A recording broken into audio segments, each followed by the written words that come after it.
Welcome back to Media and Entertainment Summit 2026. I'm joined here by Nishant from Rebel Mhm. Foods, who's just come off stage after a scintillating conversation on cross media measurement and has also been part of another panel earlier in the day on Experiences. experiences, right?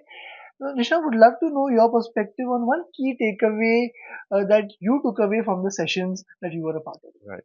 So, like I said in the sessions, we are largely digital social, bit of OTT, bit of CTV, and very bit of linear TV. But what I understood from other experts in the panel that consumers and the brands, they move across media, move across touch points, and even brands, they focus on one media, and a couple of years later they come back to another media because consumer preferences change, and even the objective of the brand changes. So one, maybe the brand is focusing more on growth and performance now. 2 years later, it'll focus more on creating awareness, grabbing market share, creating a different market or different category.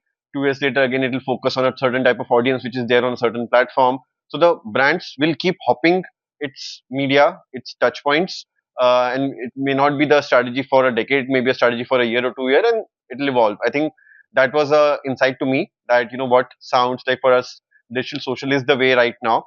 And while we have been experimenting with some other media mix, but probably in a couple of years time we will maybe index little more on TV, little more on OTT, as our brands scale to the next stage and we create more new categories.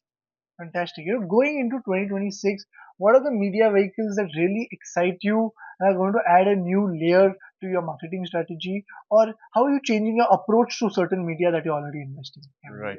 So again, I have two segments in my mind. One is brands which are already established, like a Bhero's or a Fasos or a Wendy's, and the brands which are more upcoming. So we are kind of seeding a lot of new brands in new categories, which is health, Chinese, Mexican, and some of the plain value brands. So for more established brand, it's more about reinforcing salience, driving top of the mind awareness. So digitally we'll try to deepen that through while YouTube is there, but CTV and OTT is what we'll explore.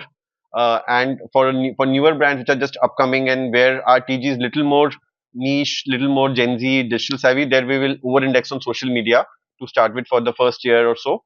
And we'll try to play a balanced game wherein we go very deep in social because we have been very socially active, and we do a lot of social media marketing. But what are the new avenues to create to cut the clutter and reach the right audiences? Because with more growing brands, there's a potential of overlap. Overlap of showing, or rather spillover of showing one communication to other audience and other communication to other audience. We need to be very sharp and segmented about our communication reaching the right audience. So that will be the overarching approach. Well, social media, it's about innovation and reaching the right audience, and or for the bigger brands, it's about creating that top of the mind recall through other digital and OTT channels. Fantastic. You spoke about experimenting with OTT CTV. What strategic objective does it satisfy in your marketing plans?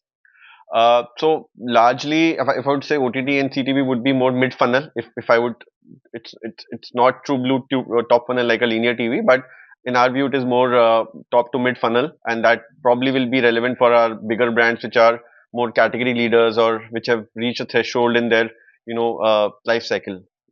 Fantastic. Thank you so much Thank for you, being thank with you, us today. It was wonderful to speak to thank you. you.